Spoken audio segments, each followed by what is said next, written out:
In Norway, Martin and his friends found some hidden treasure in a cabin in the mountains. This summoned a bunch of Nazi zombies led by Colonel Herzog, who wanted their treasure back. They chased after the group, killing them one by one. Only Martin survived, and he lost an arm to get rid of a zombie bite. He gave the zombies their treasure to calm them down before running to his car so he could finally escape. Unfortunately, now Martin is discovering that he has a coin in his pocket, so Herzog appears at his window and breaks it to grab him. Soon more zombies are jumping on his car, so Martin makes an effort to reach the keys and start the vehicle. After kicking a soldier off and headbutting Herzog, Martin finally takes off with Herzog still holding onto his window.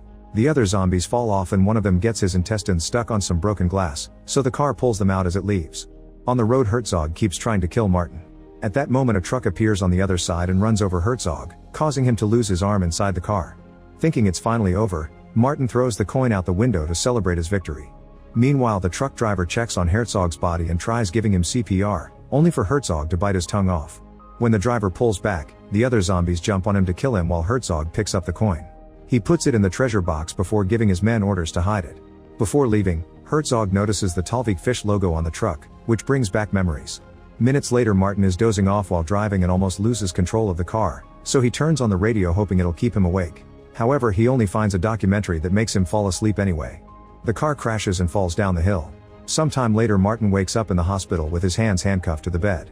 The police are there to interrogate him, but they don't believe the zombie story and blame him for his friends' deaths. The doctor explains that Martin's arm was found and reattached, but Martin is horrified to discover they've given him Herzog's arm. Martin freaks out as the arm starts moving on its own, breaking the handcuff to push the cop away. Then the hand grabs a scalpel and quickly kills the doctor. A second cop comes in to stop him, but the Nazi hand grabs him by the neck and throws him against the table. Martin keeps apologizing and swearing it wasn't him while security tackles him to the bed and a nurse sedates him. Meanwhile, in a house near the Norwegian mountains, a man is reading the newspaper when suddenly something hits the pages. He looks down and finds his wife's head before Herzog enters the room to smash his head with a hammer. Afterward, a zombie doctor brings Martin's arm and puts it close to Herzog's arm stump so the zombie powers quickly attach it. That night, the zombie army goes to the cemetery where their old teammates were buried. Herzog injects the graves with his power, but nothing happens. The doctor explains these bodies are too old and already became dust, so they need fresh ones. At that moment, a priest comes out of the graveyard chapel and is terrified to see Herzog. He runs back inside but trips and falls, giving Herzog time to catch up to him. As the people on the stained glass begin crying blood, Herzog kills the priest by hitting him with a chalice. Then he touches him to transform him into a zombie too. In the hospital, Martin wakes up after having a vision of the zombies coming to the city.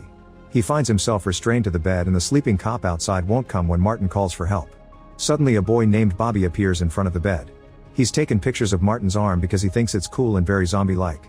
Bobby's an American tourist and back in his country he's part of the Zombie Squad, a group that has been training for years waiting for the zombie apocalypse to happen. The boy has sent them the picture and Martin swears there are more zombies for them to see, but he needs to leave the bed first. When Bobby undoes the restraints and Martin can finally stand, the zombie arm throws the boy through the window. A horrified Martin goes outside and confirms the kid is dead, so he tries to do CPR. However, his zombie arm is too strong and he crushes Bobby's chest. At that moment, the cop wakes up and sees Martin holding Bobby's organs, so Martin tries running away. When the officer comes chasing after him, the zombie arm makes Martin stop by holding onto a car. Then it rips off the car's metal logo and throws it at the cop's head to kill him. Seeing a second officer coming, Martin has no choice but to break the car window and steal it to get away. Moments later, Martin hears Bobby's phone ringing in the car and takes the call. It's Daniel from the Zombie Squad, who wants to talk to Bobby. Martin explains that a zombie killed the kid and tells him everything about Herzog's army. Daniel announces his team will travel to Norway and in the meantime, Martin must find out what the zombies want. After the call is over, Daniel tells his assistants Monica and Blake about their new mission. An argument ensues because the women think it may not be real, not to mention the dangers of traveling to another country without a plan. He finally convinces them by pointing out this is what they've been waiting for their whole lives. The next day at the police station, Chief Gunga is informed of Martin's escape. The higher-ups want all the stations to get extra people and wait for orders, but Gunga complains because he doesn't have the budget for extra people. Meanwhile, the zombie squad arrives in Norway and immediately visits a hardware store to get a bunch of tools they can use as weapons. At the same time, Martin visits a World War II museum, but first he puts on fresh clothes he finds in the car.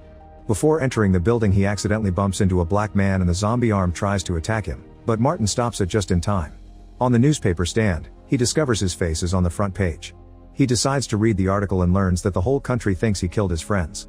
When he enters the museum, receptionist Glenn is also reading the newspaper and panics when he sees the criminal from the picture, so Martin has to hold him with his extra strong hand and forces him to cooperate.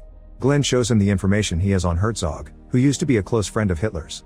When Herzog and his army came to Norway, their biggest warship was attacked by English bombers in Talvik. In revenge, Hitler ordered Herzog to wipe out Talvik, but the army never made it there because the locals killed them. Martin realizes the zombies' goal is to attack Talvik to finish their mission. While Martin studies a map to find Talvik, he hears screaming outside. Looking out the window reveals that the zombies are already here, killing tourists in a variety of gruesome ways. They use a person's intestines to take fuel from a bus and refill the museum's tank. Once all the tourists are dead, Herzog uses his power to transform them into zombies and recruit them into his army. After Glenn throws up at the sight, Martin forces him to hide with him by pretending to be two statues. The zombies enter the museum and start destroying the displays to steal all the Nazi objects. While Herzog takes the map, a zombie sniffs Martin and Glenn but doesn't discover them. After the army is gone, the duo comes out and discovers a few zombified tourists are still around. Martin uses his special arm to rip off a woman's scalp and throw her at a car. Then he smashes a man's head against the bus and tears the heart out of a woman's chest. All the other bodies are dead and Martin closes the eyes of a dead man for dignity, not realizing his arm is activating. The guy transforms into a zombie and startles Martin, who kills him again. Realizing he has Herzog's power, Martin touches the man once more and brings him back to life. The zombie doesn't attack, meaning it's under the control of the power that made him. Suddenly a flying axe kills the zombie and Martin discovers the squad is here. Daniel is so excited about his kill that he makes his assistants take a picture of him with the body. While Monica throws up at the sight of actual death, Daniel explains they've found Martin by tracking Bobby's phone. Then Martin brings back the same zombie and Daniel says they should use this power to create an army of their own. He's done some research and tells the group about Lieutenant Stavarin of the Soviet Army. He and his soldiers were killed by Herzog during the war and their bodies should be buried around here, waiting for revenge. It's decided that Martin, Daniel, and their new zombie assistant will go looking for the graves to bring the Russian soldiers out as zombies while Glenn, Monica, and Blake must do something to slow Herzog down. In the meantime, the zombies have taken the tank from the museum and are marching through the forest, bringing down the trees in the way. Soon they find some houses and run over some kids in the backyard to kill them. Then the zombies storm into the buildings and begin killing every civilian they can find. A woman is thrown out the window just so Herzog can run over her with the tank. A girl tries to save her wheelchair-bound mother but it's too slow, so she leaves her behind for the zombies to kill. People are impaled on fences or choked with another person's intestines. When two mothers try to run away with their babies, the tank opens fire to kill them. By the time Gunga and his officers arrive at the museum, everyone is gone and there are only bodies left.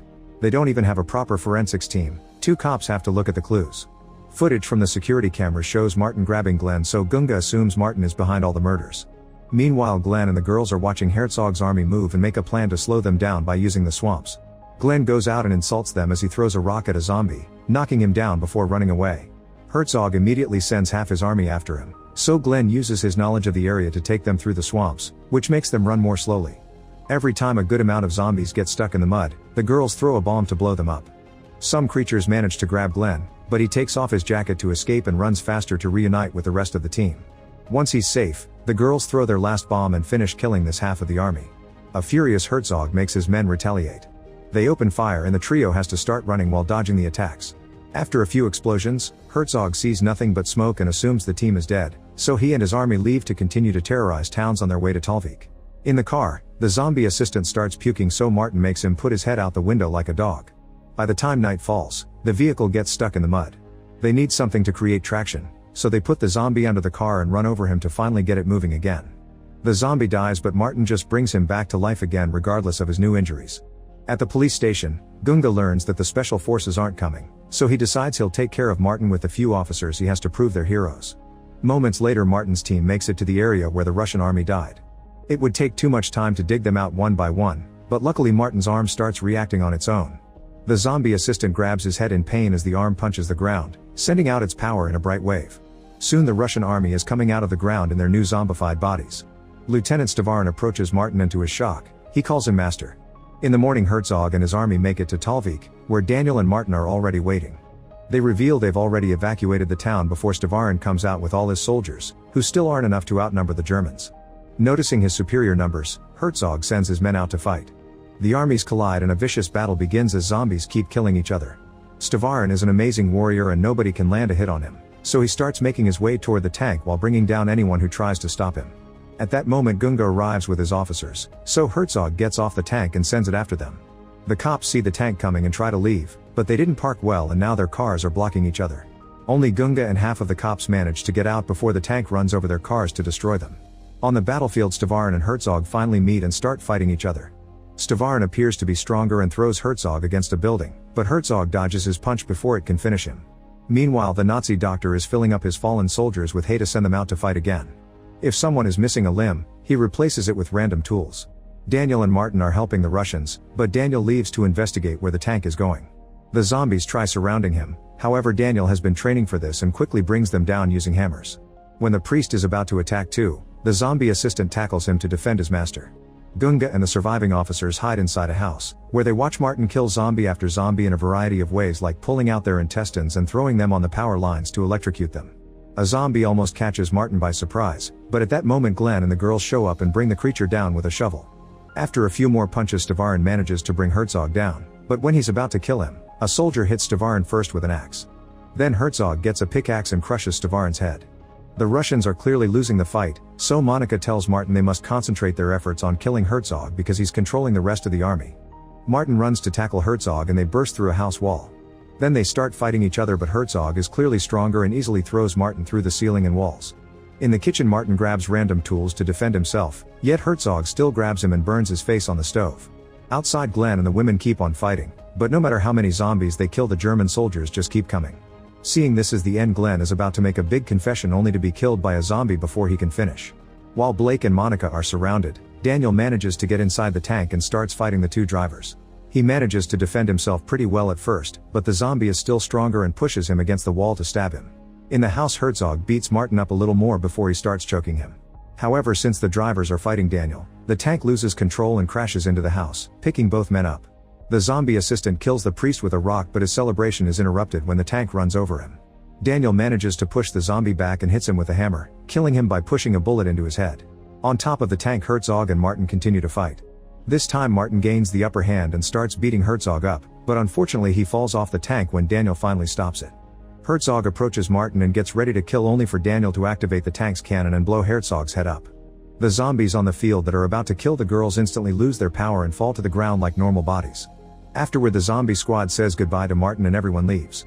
Gunga and his officers come out of the house and wonder how they'll explain all these bodies, which they'll have to pick up one by one. Sometime later, Martin makes it to the cemetery and finds his dead girlfriend's grave. He digs her out and uses his power to revive her. Now they can kiss and do the dirty in the car while the zombie assistant watches from afar. In Talvik, the Nazi doctor finds Herzog's head, which opens his eyes. Make sure to subscribe and turn on notifications so you can watch more videos like this. Thanks for watching.